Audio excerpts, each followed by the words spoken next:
So guys, currently there are calls for lawyer Ejimakor to be disbarred. This is the lawyer who joined Sowore in the just conducted protest in support of Nnamdi Kanu to be released. There are voices asking for him to be disbarred. So guys, this is coming at a time when in Nigeria, we've always seen people come out to protest, be you a lawyer or not.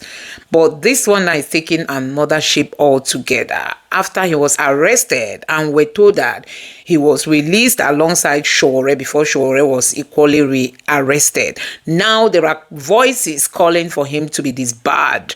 I'm just going to allow you listen to how Barrister Tete has spoken about this, whether he's in support or not on the disbarment of lawyer Ejimakor. Take your time and watch this video, and let me also know what you think about what is happening in the country. We know that before Jonathan was removed, we saw so many. This is not the first time a lawyer is joining a protest, and we are just wondering, why is this one different? Take your time and listen to how Barrister Tete has spoken on this. You are also going to listen to lawyer Odinkanu, who has also spoken about what is happening under the Tinubu's government. Take your time and watch these videos and let me know your thoughts in the comment section below. Now take a look. So straight out, what do you stand for or against concerning the lawyers? Why should we even contemplate the issue of disbarment as if that's the only kind of sanction you give to a lawyer? If you perceive that he's done something wrong, you can reprimand him. You can suspend him, you can do anything, but not disbarment. So I think, but that is very far from to be considered in this issue. Has he done anything wrong? No, absolutely not, because you must consider Lawyer Ejimakor first and foremost as a Nigerian citizen who's got rights as a citizen to demonstrate, to be part of a protest. And then two, he does in every way hold some measure of professional responsibility to both the courts and to the legal profession. There's no doubt about that. So we must therefore now make a distinction between his responsibility and rights as a citizen of Nigeria and his responsibility to the court. So did he in any way offend the court? When you say a matter is sub judice, it means that it's under consideration by the courts. And when you also say that lawyers, particularly under the rules of professional conduct, specifically rule number 33, should not, make public statements with regards to matters that they are involved in.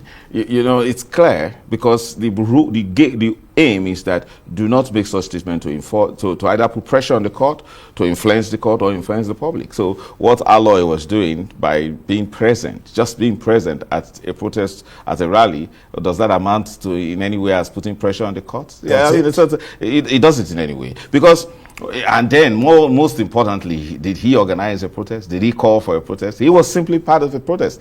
If I am working to free my clients, and then I see a number of persons who consider that my client is in detention today for political reason more than legal, and they are holding a rally, and I happen to be present there by way of any form of solidarity as a citizen of Nigeria, am I trying to influence the court? Am I trying to influence the judge? So the unfortunate thing, and we must know this, is that if we think that Alloy has gone past his remit as a professional, as a lawyer in a matter that is appearing in, and then which means virtually every senior lawyer, every lawyer who has spoken to the press immediately after leaving a court hearing has actually violated that rule. I hope we all know that. So yes, because those actions have been more prejudicial to the cases that they are appearing than whatever Alloy did, expressing his right as a citizen of Nigeria.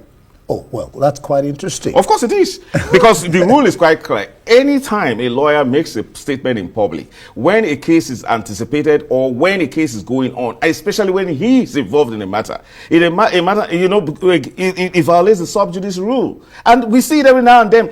Lawyers, especially senior advocates, as a form of one subtle advertisement or the other, is offensive to our profession. It's wrong. I, as a lawyer, will never make a statement concerning a matter that I'm appearing in. So we're doing all sort of things, and then we've been accepting them, and then it comes to Alloy's. Is it because it's involving Nnamdi Kanu now? We are now waking up some strange Let me get you right. Are you saying that if you leave a court room, you cannot grant it? As a lawyer participating in a matter, immediately in fact, there is an express rule against it, Rule 33 of the Rules of Professional Conduct, as amended in 2023. You cannot address the press with regards to the fact of the matter, with regards to any issue relating to that matter. So, Frank, why is it occurring? Why is it happening? Because it's against the sub judice rule. Even though it's a common law rule, we don't have any express statute against it. But they are all. But we have no express statutes. No, but again, how do you not look at what is the role or what is the status of the rules of professional conduct? It's express that you cannot address the press, and we do it all the time. And look, the courts accept it. The Bar Association accepts it. There is no reprimand. Nobody has reprimanded. It's wrong because there is room for journalists to be in the court all the time to observe proceedings, to take note of the things, and they report in such a manner that is not prejudicial, that does not undermine the integrity and the independence and impartiality of the court. But we see this every time being breached, and we don't have anybody raising dust. It comes to that of Nnamdi Kanu, and the respected Aloy Ejimakor is now an issue. So why should it be? Before I go to my next question, just this one. All you're saying now, what does the Constitution particularly say about this? Look, I mean, it's the ground norm. Yes, what the Constitution says. Under Section 39, the citizen of Nigeria has the right to hold opinion and express same. Because Section 40, the Nigerian citizen has the right to congregate, to meet anywhere in any part of Nigeria, and then express himself and take part in rights. Under Section 41, he has the right to move about anywhere, go to Kafanchan, go to anywhere, go and then express himself. He hasn't offended the Constitution as a citizen of Nigeria. All right. It doesn't exclude the fact that he has some professional responsibility to the Nigerian to the bar, to the legal practitioner. Yes, I mean the legal profession. However, has he offended the court? Was he attempting to influence the court? Was he attempting to intimidate the judge? Absolutely not. He was present at the protest that was aimed at President Tinubu to take a political decision, ask your Attorney General to withdraw charges against Nnamdi Kanu, or rather release Nnamdi Kanu. How could that be offensive? Right. For goodness sake. Fine. What do you even make of his arrest and the arrest of those who participated in this protest? Oh, well, I found that quite sad. Very, very sad. You know, in any way, I'm careful because when we promote human rights, we try to balance it with the responsibility to also promote the fact that there has to be peace. I think that was tainted. You know, the point is that should he have been arrested? I don't know. I mean, but when the police gave a reason for arresting him, that he was present in a place where a certain court order, barred people from protesting. These are issues of fact. The point is that, was he named in that court order? What was he doing? Just by being present, should he have been arrested? And again, what is the process, in determining the criminality of whoever, what was wrong, or who was offending the particular order of court? Should that be left to the court? We're talking about a legal practitioner who is, present at a rally, at a demonstration, a peaceful one, non-violent, absolutely not offending any known law. Why should I arrest him? Now, those are all the dimensions that point to the fact that this whole thing about Nnamdi Kanu is political. And I've maintained that position. And that's the reason why its solution lies in the political power, and particularly that of the president. Let me ask you this. The police say it is standard procedure to keep a suspect in custody until bail conditions are met, correct? That's not very correct. The point is that the moment the police hands over a suspect or an accused person to the court, his job ends there. It's respect. Don't forget, the court has a belief, the court has a sheriff that takes responsibility of the accused person. That determines, it's not the police that, there's this wrong procedure we experience all the time in court, where after bail has been perfected, you still have to take that bail, the perfected documents to the prosecutor to examine whether they are in accordance with the pronouncement of the court before the person is released. All sort of violation of our rights. The good thing about it is that this is happening. This is a serious matter. Of course it is. Absolutely serious. Because this goes on and on. Are you saying that the police... It didn't have any business anymore. The moment... or whoever was as an accused person was handed over to the court. Why does it keep happening? Oh, because we have not challenged it. Because we keep, failing to observe known standards, and we allow them. The same way the lawyers violate the rule against them, the sub judice rule, anytime they make pronouncements when they come out from court, and the courts tolerate it. That's the same way the courts have tolerated their powers being, taken over by the police. The court is in the custody of the court. It's in the court to determine that. Look, go to the police. My time is gone. Go to the prison or remain in court. Okay, quickly. Is the police handling this right? Are Showore and his people, are they handling it right? I think I'm sympathetic to the police. Those officers of the police force. because they have to obey certain political orders, even when they know that what they are doing is wrong. You know, and then when you ask me as to whether Showore, you know, I'm also sympathetic to Showore. In fact, I'm very sympathetic to him. I believe he's doing the right thing. Again, there is no restraint to the level. Against the court order? Oh, well, the point is that I'm not aware whether he was served. Even though he said he wasn't But the point served. is this: if he has chosen to disobey an order of court, then let him face the consequences. Okay. And that consequence, let me tell you. Let me tell you. No, I'm not saying his. I'm just saying what you said. Yes. Yeah, I'm not saying. So, maybe before we get, let me extract some knowledge from you with respect to law. What does it mean when a defendant like Nnamdi Kanu says, "I want to defend myself"? What are the implications in law? I don't know any law in Nigeria, so I can't help you, sir. I'm sorry. You want us to withdraw your law certificates? You are now denying that you have knowledge of law. Please feel free to withdraw it, because the fact of the matter is that the things that our courts do these days, I was not trained in them, and so I can't tell you, I can't help you if it comes to Nigerian law. All right. And gladly, I teach international law, which is not made in Nigeria.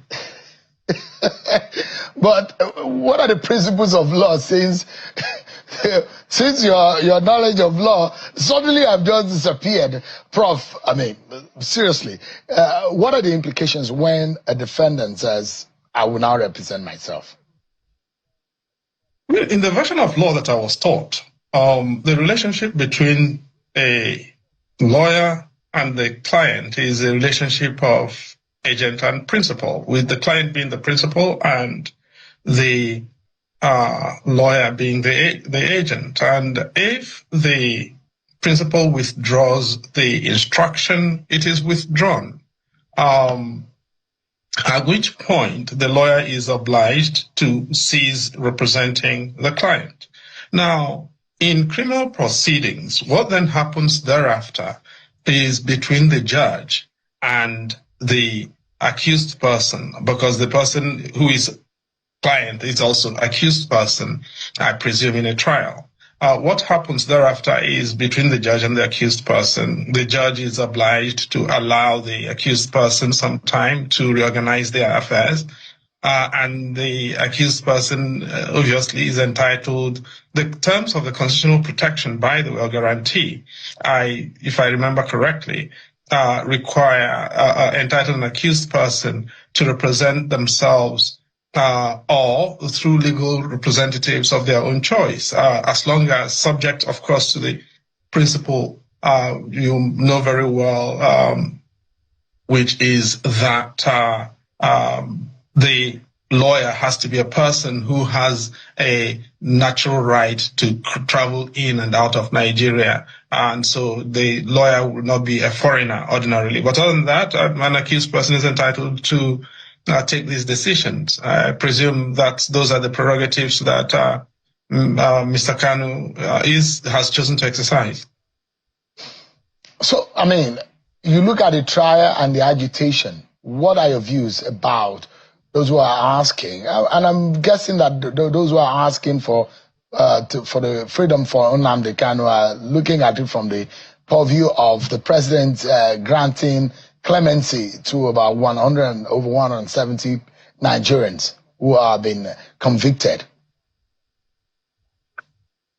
First of all, there's a constitutional right to free expression, freedom of assembly, freedom of association, and those who are advocating for the release of Nnamdi Kanu through the mechanism of peaceful protest have a constitutional right to do that. I think that, by the way, if I may say so, what the police did 48 hours ago, on the 20th of this month, quite honestly, was terroristic.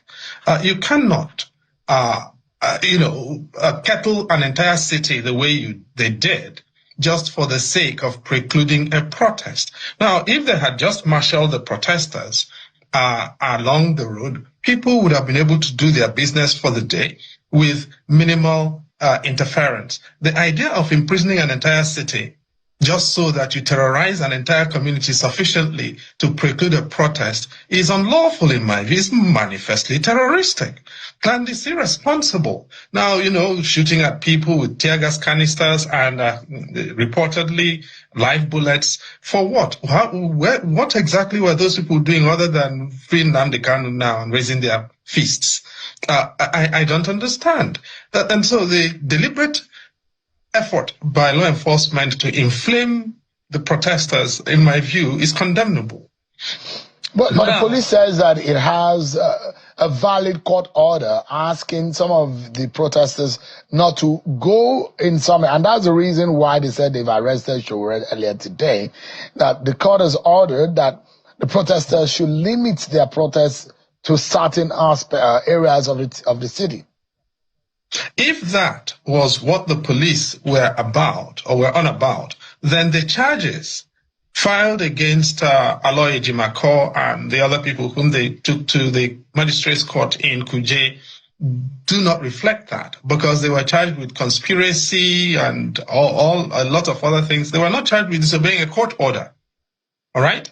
Now, and by the way, if the police would not be the people prosecuting for disobeying a court order, that will have to, because that will be contempt of court, that will have to go through the office of the Attorney General of the Federation. So what they're saying is manifestly indefensible. It's manifestly not without basis in the facts. Go and look at the charges that they filed. Now, to go then and heist Sowore from a court where he had gone to observe proceedings, as every citizen is entitled to do, is just a continuation of this unlawful way of proceeding about policing. And it's difficult. You see, the way they're picking up Sowore and aggressing him makes it impossible not to have sympathy for his point of view that the Inspector General of Police is unlawful. You can't continue to aggress a citizen that repeatedly for nothing without in some way making your conduct subject to suspicion. Let me take you to the appointment, the swearing in, the screening, and now the assumption of office of Professor Joash Amupitan, your colleague, Professor. What are your views about what now is going to be a new era for INEC? Well, I've got to say I know Josh. We were in law school together. We were in the same law school class, and we were admitted to the Nigerian bar on the same day. He's what he said he is. Josh is a person of basic decency and integrity. And he's bright as hell. And my hope is that he will leave when eventually his time comes, his tenure comes to an end. He will leave INEC with as the same Josh whom I've known for the past 38 years. Now, INEC obviously is a different kettle of fish from running a university as a deputy vice chancellor. Although, universities are also very political places, by the way.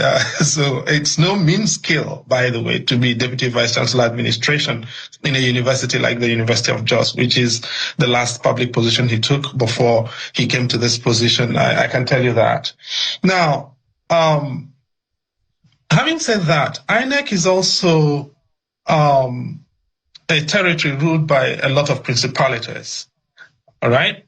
As is likely to find out, there are lots of interests in INEC. Pretty much every staff in INEC is accounted for. Every politicians own a lot of staff inside INEC, all right?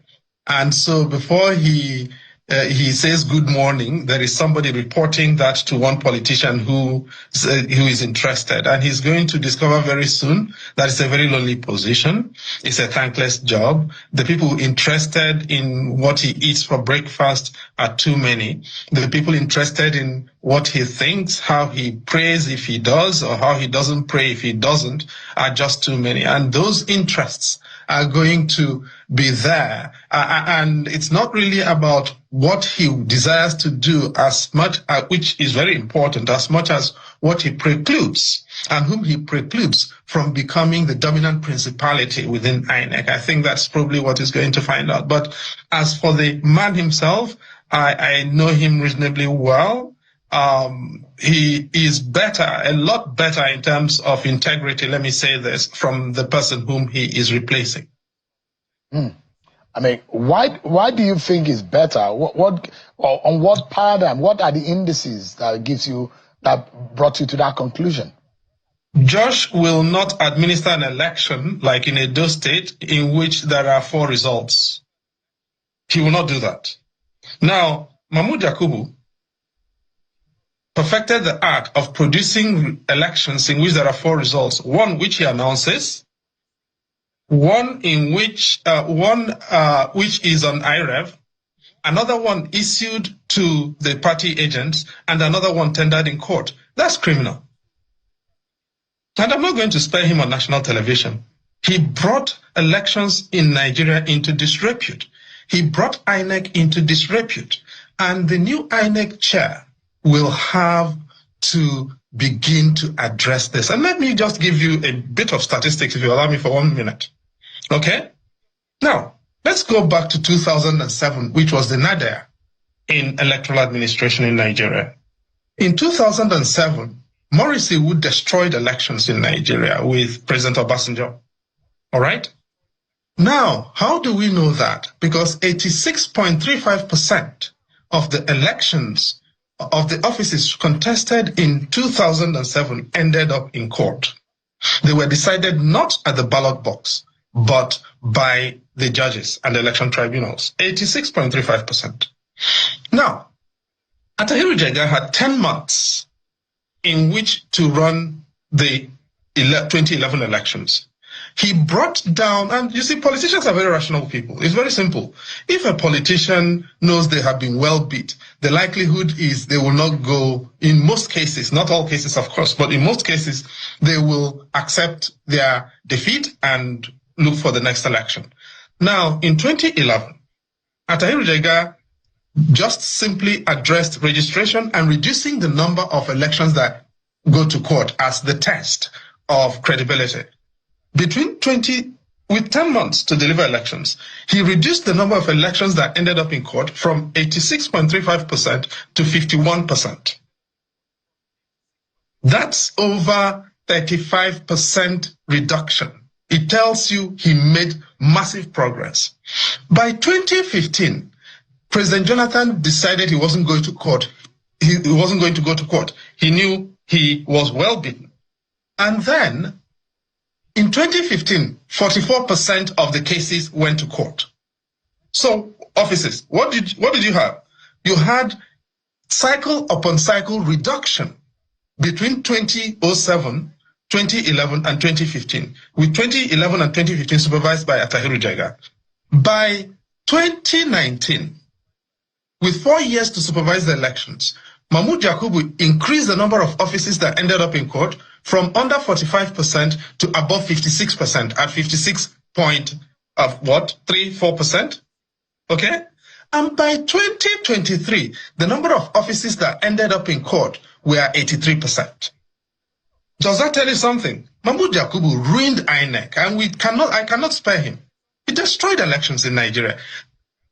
Josh has a job, which is, nobody is expecting perfect elections, but begin to redress this in increments, so that by 2007, we are not going to have over 80% of our elections going to court. That is the first step. Do you fear for your friend that you know too well, the man that you say has integrity, that the system might fail him? But I just said that here. Absolutely, I do. That's the point I made. I was trying to... Could that rubbish the integrity and the profile or the reputation that he's made for himself? Oh, absolutely, yes. That's exactly the point I was making, or trying to make. Admittedly, English is not my first language. Quite often, I don't say the things I want to say very clearly.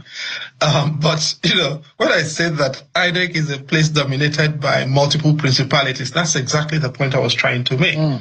There is no senior politician from the presidency to state governors, who does not have a plant in INEC.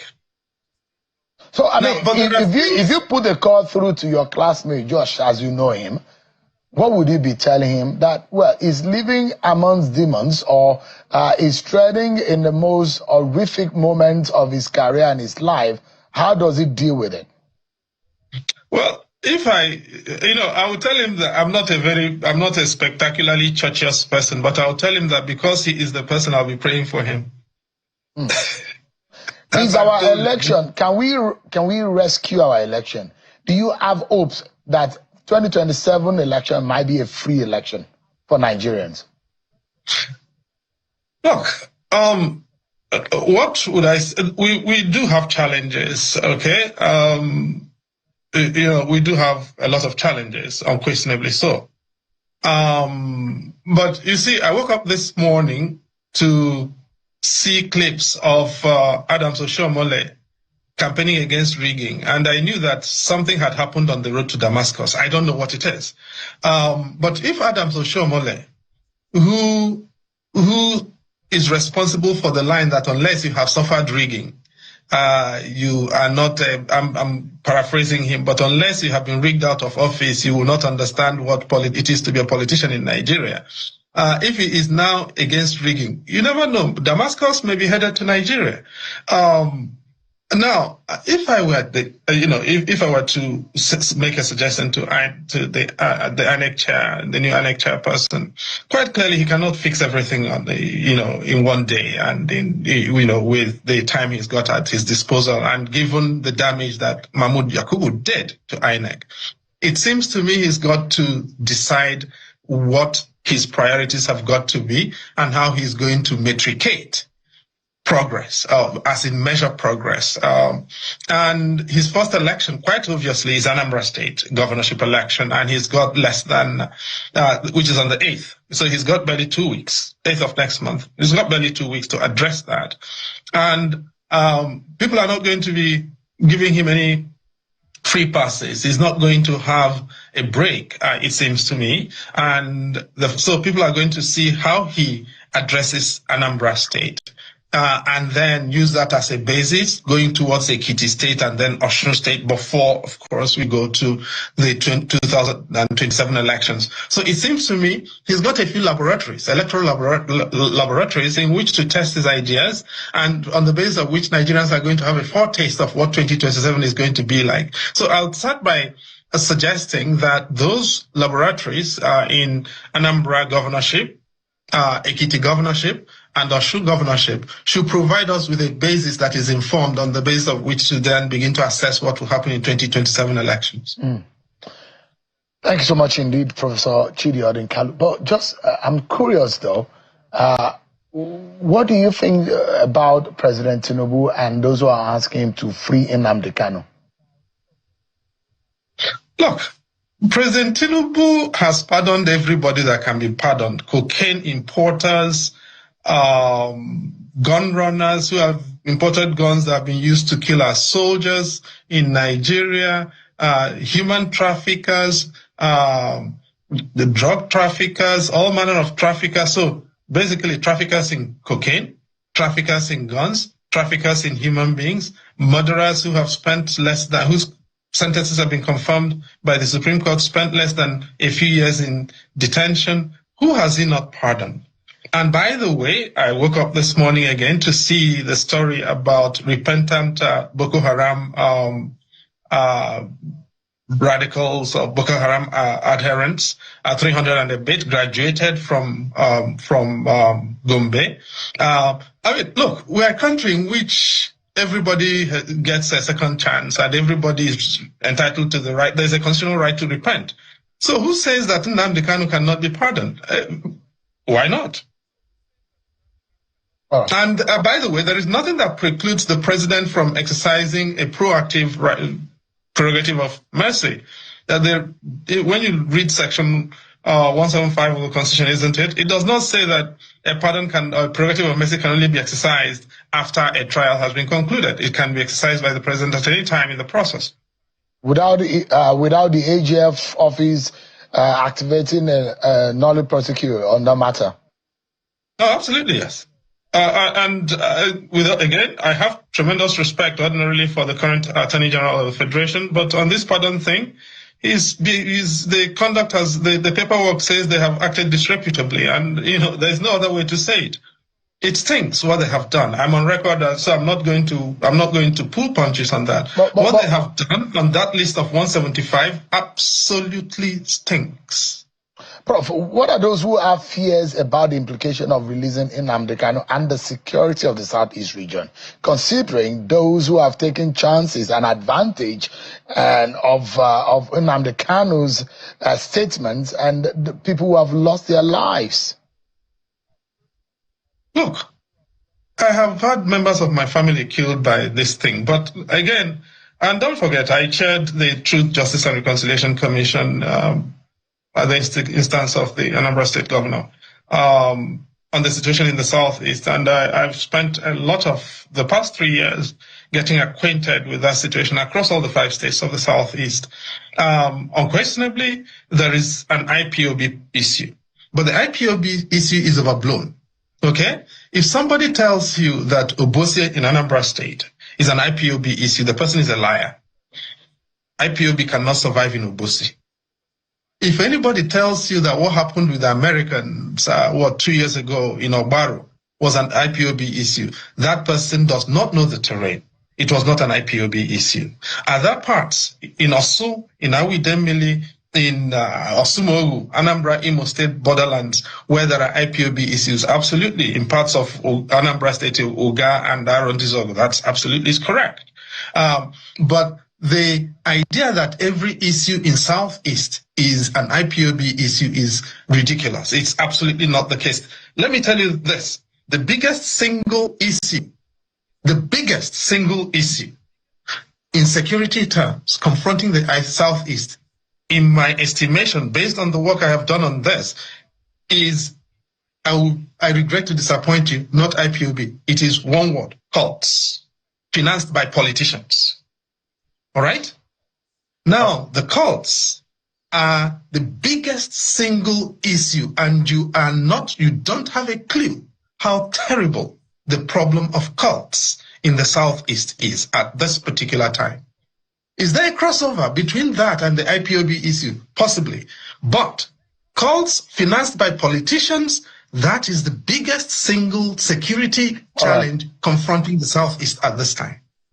Dr. Chidion Kalu, a former chairman of the National Human Rights Commission, a professor of law, a writer, and a lawyer. Thank you so much indeed for your time tonight. I appreciate it. A former lawyer. Thank you, sir. Once a lawyer, I wouldn't agree with you. On that, you're factually incorrect. And I rule you out of order. You have to go out, de-enroll yourself. You enrolled as a lawyer. You have to come back and take a bow out in front of the Supreme Court to say, I now de-enroll myself from being a lawyer.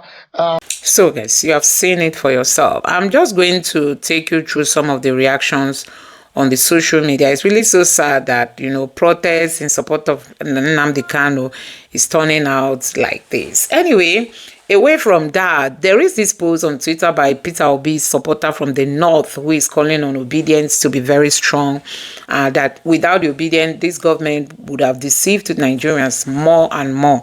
Let me take you through the tweets, and we are going to be seeing some of the reactions. This person says, imagine Nigeria from 2023 to now without without the obedient movement, a nation drowned into lies, gaslighting, and propaganda of the APC.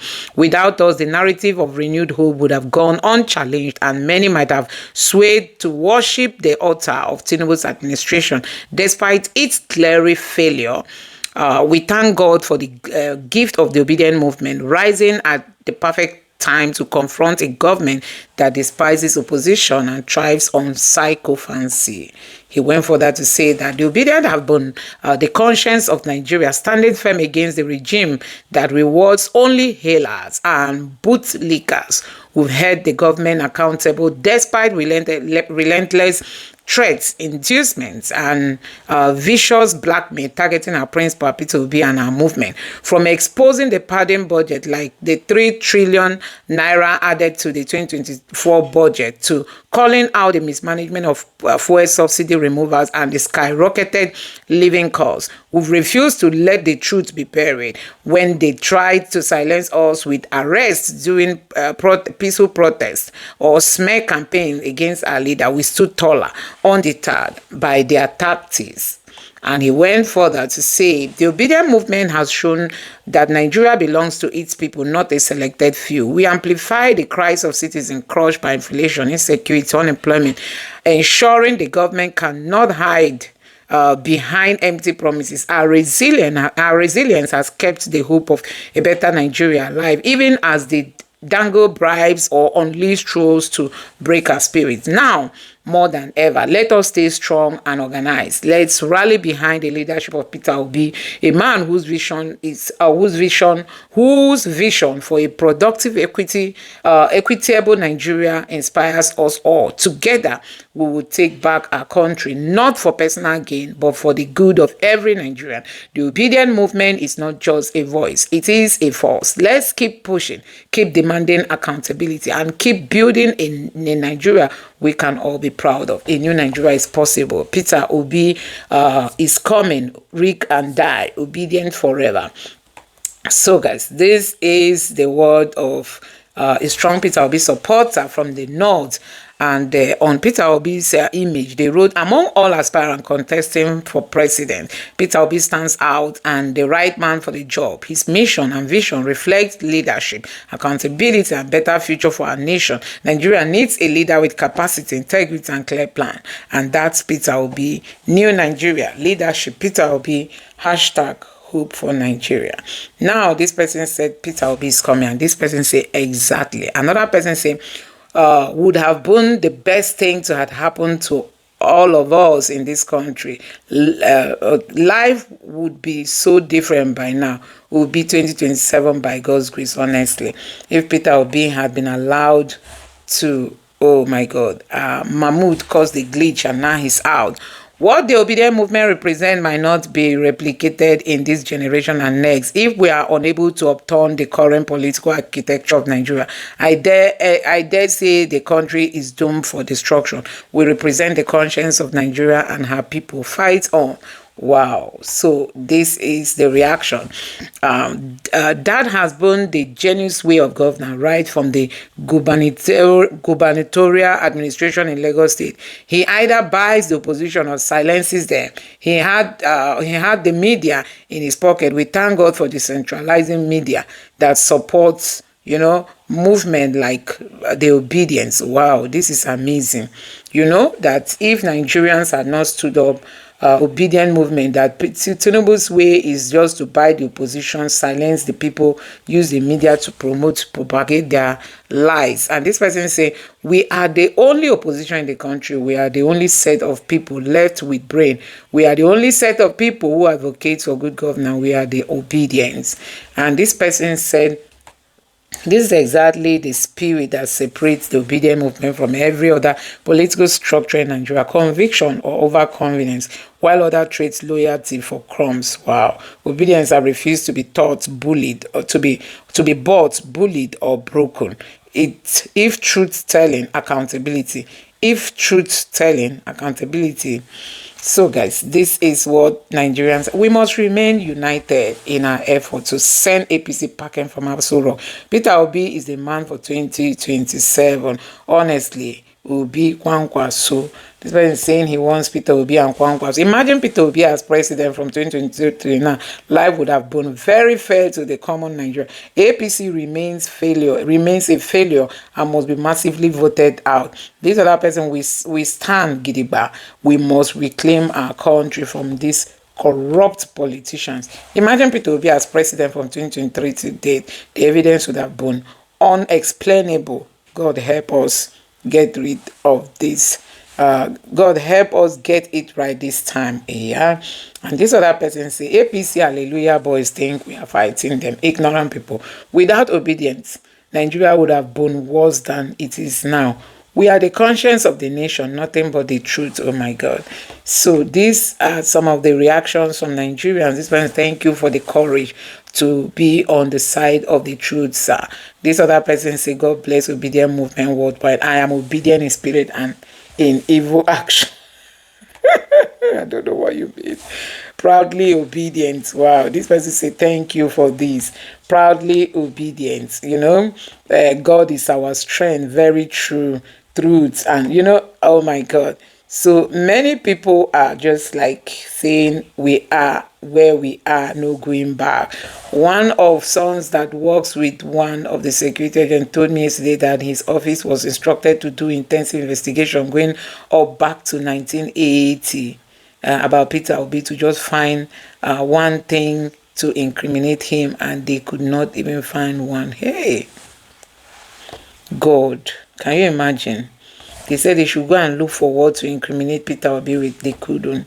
Now they've resorted to a movement that has not attracted a servicing governor, senator, reps, or chairman to their rank. Not even stranded politicians are looking in the way of your fake movement. Rather than a few selected under your movement have mostly departed from their hallucination. This is what you think.